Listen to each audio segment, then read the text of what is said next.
My mother forged my signature and sold me the apartment my father left me. I sued her and she went to prison. But when she got out, I told her husband she cheated 10 years ago and destroyed their marriage forever. I'm 28 years old. I work in digital marketing, and I still can't believe I had to take my own mother to court for fraud. But here we are. The thing is, my relationship with her was always complicated, like since I can remember, but I never thought we'd get to this point. You know, where she literally stole from me and forged my signature to sell me an apartment that wasn't even hers. I guess I should start from the beginning. When my parents got divorced and everything started going to shit, I was like 8 years old when my parents separated, and honestly, I don't remember much from that time beyond the constant fighting and the tense atmosphere in the house. My mother, Helen, decided to keep me with her, and my father, Patrick, moved to an apartment across town. At the time, I thought it was normal. I mean, all my friends at school had divorced parents, so it didn't seem that terrible. What I didn't know then was that my mother basically used me as a pawn in her personal war against my father, but I understood that much later. The first few years after the divorce were weird. My mother was always in a bad mood, always complaining about something, always making passive-aggressive comments about my father when I came back from visiting him on weekends. I tried to stay neutral, you know? Like, they were my parents. I loved them both. But my mother made it super uncomfortable. If I mentioned something fun I'd done with my father, she'd get all dramatic and say things like, "Oh, how nice that he has time to have fun while I work to support you." It was exhausting, honestly. When I was like 10 or 11, my mother met Scott. He was a contractor, a pretty normal guy around 53 years old now. Back then he was younger, obviously, and at first I liked him. He seemed genuinely interested in making her happy, and for a while she was less bitter, which was a relief. They got married relatively quickly, like within a year of knowing each other, and shortly after my half-brother Andrew, I was born. And that's when everything changed for me. I basically became invisible. It's not that Scott was mean to me or anything, but suddenly all my mother's attention was on the baby, and I went from being her daughter to being like an unpaid babysitter. You know what I mean? I had to watch Andrew constantly, help with the house, run errands, and if I complained, my mother told me I was selfish and that family helps each other. But the thing is, I never asked to be part of this new perfect family she was building, and I definitely didn't ask to be treated like domestic help. I started spending more time at my father's place. He lived alone in a small but cozy apartment, and there I could be myself without having to take care of anyone or put up with my mother's comments. My father was quiet, not very emotionally expressive, but he showed he cared in other ways, like making sure I ate well, asking how school was going, listening when I needed to talk. He was a good guy. And looking back, I regret not spending more time with him when I could. Things with my mother went from bad to worse during my teenage years. I was at that difficult age where everything seems unfair and your parents don't understand you. But with her, it was different. It was like she genuinely didn't care what happened to me. I remember one day at school when I was like 15, I'd won an award at the science fair and was super excited to tell her. And when I got home, she didn't even let me speak, because Andrew had learned to ride a bike that day, and that was the only important thing. It sounds petty on my part. I know. But it was those kinds of things constantly. You know, always being the second choice. Always being pushed aside. The moment that really changed everything happened when I was 17. I'd come home early from school one day because they'd canceled the last classes, and when I walked in the house, I heard voices upstairs. I thought it was my mother talking on the phone or something, but when I went up the stairs, I saw that her bedroom door was ajar, and there she was, with a guy who definitely wasn't Scott. I'm not going to go into graphic details because I don't need those images in my head more than necessary. But basically, my mother was cheating on Scott, the guy who treated her well, who had built a life with her, who had given her a son. I stood there in the hallway for what felt like forever but was probably like 10 seconds, and then I went down the stairs as quietly as possible and left the house. I didn't know what to do. You know what I mean? It was huge information, like the kind that could destroy a family, and I was 17 years old and wasn't equipped to handle that shit. I called my father from a payphone. Yeah, those still existed back then. I feel old telling this. And told him I needed to talk to him urgently. When I told him what I'd seen, my father got serious. More serious than I'd ever seen him. He asked me if I was sure about what I'd seen. If, maybe, I'd misinterpreted the situation. And I told him no. that it had been pretty clear what was happening. He was quiet for a long while and then said, "I think it's time for you to come live with me if you want." And I wanted to. God knows I wanted to get out of that house where I felt like just another piece of furniture. And the process of moving out was a complete drama. My mother got hysterical when I told her I was leaving, started crying and screaming that I was ungrateful, that she had sacrificed everything for me. Blah, blah, blah. I never told her about what I'd seen that day. I don't know why. Maybe because part of me thought it wasn't my place to ruin Scott's or Andrew's life with that information. Or maybe because I knew that if I said it, my mother would find some way to make me feel guilty. Anyway, I moved in with my father, and for the first time in years, I felt like I could breathe. Living with my father was different, peaceful, without constant drama. He worked long hours as a manager at a logistics company, but he always made sure we had time together. On weekends, we'd do simple things like watch movies, cook together, or just sit and talk about life. It was during that time that I really got to know him as a person, not just as my father. And I realized how much I'd missed him all those years living with my mother. One day, I think I was like 19, and in my second year of college, my father told me he wanted to talk to me about something important. I got nervous because his tone was serious, and I thought maybe he was sick or something. But no, what he told me was that he'd bought an apartment and wanted to put it in my name. I was in shock. Like, what? He explained that he wanted to make sure I had my own place, something stable, and that he'd worked hard to be able to give me that. The only weird thing was that because of custody laws and I don't know what complicated legal paperwork, my mother also had to be on the initial documents, but that while the apartment would be completely mine. I didn't understand much about legalities at that time. I was 19 and was more worried about my final exams than property paperwork, so I trusted that my father knew what he was doing. I signed what I had to sign. My mother also signed, though I don't know what my father told her to convince her, and suddenly I had an apartment. It was a small but nice place, in an 82nds building, nothing fancy but decent, with 2 bedrooms, a kitchen that needed remodeling, and a view of a park. My father told me I could live there or rent it out and use the money for whatever I needed. And I decided to rent it because I was still in college and living on campus. And the next few years were relatively quiet. I graduated, got a job in digital marketing that paid decently, and kept minimal contact with my mother. She tried to call me occasionally, always with some excuse or asking for some favor, but I kept the conversations short and to the point. Scott and Andrew were fine as far as I knew, and honestly I preferred not to get too involved in that part of my life. Then my father got sick. He was like 56 when he was diagnosed with cancer, and everything happened super fast, like from diagnosis to terminal in a matter of months. It was horrible watching him deteriorate like that. This man who had been my rock, my safe person, becoming weaker and weaker. I spent as much time as I could with him in the hospital, and on one of his last conscious days, he grabbed my hand and told me, "The apartment is all yours now, Megan. Make sure the papers are in order. Don't trust anyone with this." At the time, I thought he was being paranoid from the medication or something. But now I understand he knew exactly what he was talking about. My father died at 58, and I was devastated. The funeral was small, just some coworkers, a couple of friends, me, and surprisingly, my mother showed up with Scott and Andrew. She acted all dramatic, crying and saying that, despite everything, she had loved Patrick, and I had to bite my tongue to not tell her to shut up, that she had no right to be there after how she'd treated him. But it was a funeral and I was too emotionally exhausted to confront anything. After the funeral, my mother started contacting me more often, asking how I was, if I needed anything. All nice and maternal suddenly.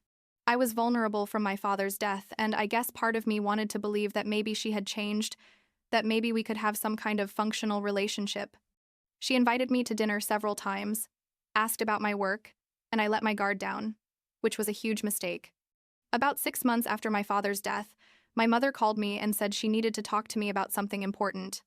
We met at a cafe near my work, and she started with this whole story about how Andrew was applying to universities and tuition was super expensive and they were struggling financially. She asked if I could help them, with some money, like a few $1,000s to cover part of the expenses. I told her I didn't have that kind of money available, that my job paid well but not that well, and that I had my own expenses and student loans to pay. She got all understanding and said she got it, that she just thought to ask me just in case, and not to worry about it. I thought that was the end of it. But oh, how wrong I was. Turns out that conversation was just her testing the waters for what came next, and I was too naive to realize it. About 2 more months passed, and one day I got a call from the lady who was renting my apartment. I'll call her Rosa. Rosa was super upset, saying she'd received an eviction notice and didn't understand what was happening because she'd always paid rent on time. I was confused. Like, what eviction notice? I hadn't issued any notice. I told her there must be a mistake and that I'd look into it. I called the property management company that handled the apartment for me, and that's when I found out the bombshell. The apartment had been sold. I didn't understand anything. I literally told the guy on the phone, "There must be a mistake. I'm the owner, and I haven't sold anything." He told me that according to their records, the sale had been processed a month and a half ago, that there was signed documentation and everything. I told him that was impossible, that I'd never signed anything, and that I needed to see those documents immediately. When I finally got to see the sale papers, I felt like someone had thrown a bucket of ice water on me. There was my signature, or something that looked like my signature, on documents I'd never seen before in my life. The apartment had been sold for like $180,000, and according to the documents, that money had gone to an account that wasn't mine. I started hyperventilating. You know what I mean? Someone had forged my signature and literally stolen the only valuable asset I had, the gift my father had left me. I'm not stupid. I immediately suspected my mother. She'd been on the original documents. She knew all the details about the apartment, and she'd just asked me for money recently. But part of me didn't want to believe it. Like, would your own mother steal from you like that? Would she forge your signature to sell you something that technically wasn't hers anymore? But the more I thought about it, the more sense it made, and the angrier I got. I went straight to her house without warning. Scott opened the door and looked confused to see me there unannounced, but I pushed past him and walked in yelling, "Where's Helen? I need to talk to her now." My mother came out of the kitchen all calm, as if she hadn't done anything wrong, and when I saw her standing there with that neutral expression on her face, something in me broke. I yelled at her, "You sold my apartment. You forged my signature and sold the apartment my father left me. How could you do that?" She had the nerve to try to play the victim, saying that she technically had legal right to the property according to the original papers, which was a lie. My father had arranged everything so it would be mine after his death, and that she needed the money for Andrew, that it was for the family. I told her that wasn't an excuse, that she'd committed fraud, that she'd forged my signature, and that she was going to pay for this. She started screaming that I was selfish, that I'd always been an ungrateful daughter, that after everything she'd sacrificed for me, I couldn't help my own brother with his education. Scott was standing there in shock, trying to understand what was happening, and Andrew had come down the stairs because of all the noise. I was crying and yelling at the same time. My hands were shaking so much I had to put them in my pockets. I told my mother I was going to call the police, that I was going to take her to court, that she wasn't going to get away with this. She laughed, literally laughed, and said I didn't have proof of anything, that the documents were signed and legally processed. I left that house feeling worse than I'd felt in my entire life. It was like my father had died again, you know? Because the last thing he'd given me, the only tangible thing he'd left me, had been stolen. And it wasn't a stranger. It was my own mother. I cried the whole way back to my apartment where I lived, not the one that had been sold, and when I got there, the first thing I did was look for a lawyer. I found a lawyer who specialized in fraud and property cases, explained the whole situation to her, and she told me I had a solid case. The first thing was to get a forensic document analyst to examine the signature on the sale papers, and sure enough, they confirmed it wasn't my real signature, that there were clear differences in the writing style and pen pressure.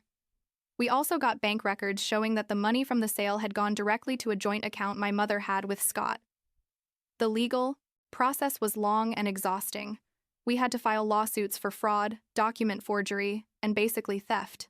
My mother hired a lawyer who tried to argue it had been a misunderstanding, that she genuinely believed she had legal right to the property, but the evidence was too clear.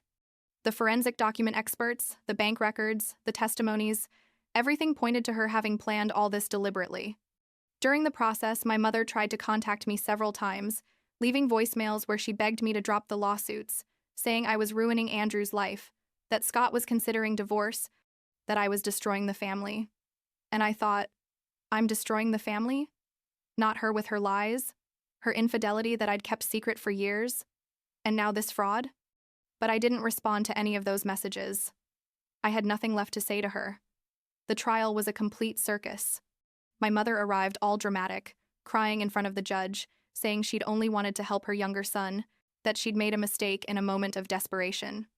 Her lawyer tried to paint this picture of a sacrificing mother who'd done something questionable, but with good intentions. But my lawyer destroyed that argument, showing the whole pattern of manipulative behavior, the deliberate forgery, the fact that she'd never consulted me or asked permission, and that she'd repeatedly lied about what she'd done. When the time came for the verdict, I was so nervous I felt like I was going to throw up. The judge reviewed all the evidence and finally declared my mother guilty of fraud and document forgery. The sentence included prison time, like 2 years, and full restitution of the money plus interest and legal fees. I should have felt triumphant or satisfied. But honestly, I just felt empty, like I'd lost something I could never get back. But it wasn't over there, because I still had one card up my sleeve. After the verdict, I called Scott and asked him to meet me alone. He agreed. Probably. Curious about what else there could be after all this mess. We met at the same cafe where my mother had asked me for money months before. Pretty ironic, right? And I told him what I'd seen when I was 17, about my mother cheating on him with another guy. Scott was quiet for a long while, looking at his coffee without really seeing it, and then he asked me if I was sure. I told him yes, that I'd wanted to tell him for years but didn't know how or if it was my place to do so, but that after everything that had happened he deserved to know the full truth about who he'd been married to all these years.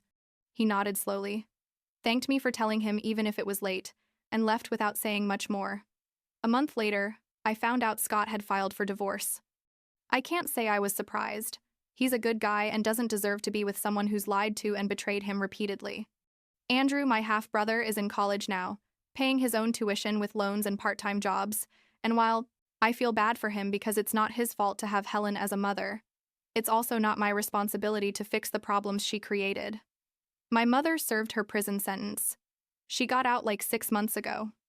I haven't spoken to her since the day of the verdict, and I have no plans to.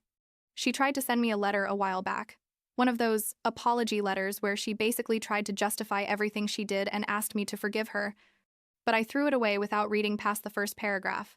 I don't owe her anything, not even my forgiveness. With the money I recovered from the apartment sale, plus the interest and what they gave me in restitution, I was able to buy a small house on the outskirts of town. It's nothing fancy. It needs some repairs. But it's mine. Completely mine. Sometimes I walk through the empty rooms and think about my father, about how he just wanted to give me something stable, something that was mine, and how I almost lost it because of a woman who was supposed to have taken care of me. The relationship with my mother is dead, and while I sometimes feel guilty about that, like, your family is supposed to be forever and all that, I know I made the right decision. There are toxic people in this world, and sometimes those people are your own blood, and it's okay to walk away from them to protect yourself. My father taught me that in his last days, when he warned me not to trust anyone with the apartment, I think he always knew what Helen was capable of but never wanted to tell me directly. Scott and I talk occasionally, nothing deep, just occasional messages to see how Andrew is or how his life is going. He's rebuilding himself after the divorce, sold the house he shared with my mother and moved to a smaller apartment. He told me he should have believed me when I was a teenager if I'd told him about the infidelity, that all the signs were there but he'd chosen to ignore them. I told him it wasn't his fault, that my mother was an expert in manipulation and deception, that even I, her own daughter, had fallen into her traps over and over. Andrew and I don't have much of a relationship, which is sad but understandable. He's in a difficult position, being Helen's son but also being a victim of her actions in a sense. She used his education as an excuse to commit fraud, dragging his name through the mud in the process.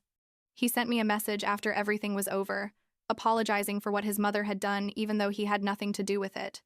I told him he didn't have to apologize for someone else's actions, that he was his own person, and that I wished him the best. The hardest part of all this wasn't the legal process or losing the money or even the betrayal itself.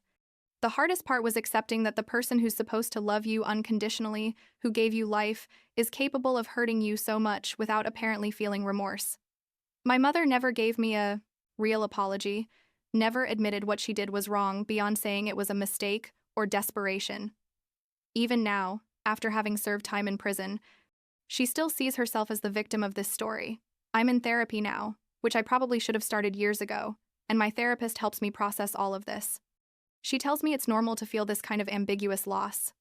Like I've lost someone who's technically still alive, but who's no longer part of my life.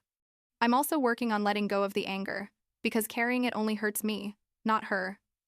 Some days are easier than others. My job is going well. I've gotten a couple of promotions, and now I manage a small team.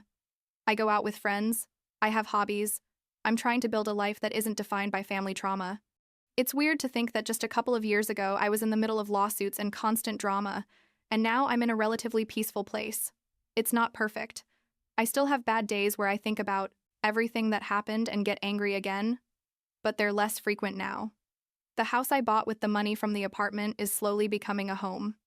I've painted the walls, bought secondhand furniture that I restored myself, planted a small garden in the backyard. Every change I make feels like an act of reclamation. Like, this is mine and no one can take it from me. My father would be proud, I think, to see that I finally have that stable place he wanted me to have, even though the path to get here was much more complicated than he ever imagined. Sometimes I wonder if my mother thinks about me, if she feels any real remorse, or if she really believes she was justified in doing what she did. I'll probably never know, and maybe that's better. There are certain questions that don't have satisfying answers, and looking for them just keeps you trapped in the past. I'm trying to look forward now, to build something new on the ruins of what was. Last week, I found an old photo of my father and me when I was a kid. Before the divorce, before all the drama, we were at a park. He was pushing me on a swing, and I was laughing with that uninhibited laugh that only children have. I stared at that photo for a long time, trying to remember what it felt like to be that girl who didn't know what would come next. And I thought that maybe that's the best way to honor his memory, not by holding on to the anger or the pain, but by trying to find moments of genuine joy again, like building a life worth living despite everything. I don't know if I'm ever going to have complete resolution with all this. I don't think something like that really exists. Life isn't like the movies where everything gets resolved cleanly at the end and everyone learns their lessons. Sometimes people hurt you deeply and never really apologize. Sometimes your family turns out to be your worst enemy. And sometimes you have to learn to be okay with the fact that certain relationships just can't be saved. And that's okay, I guess. Not all stories have happy endings, but you can find your own version of peace anyway.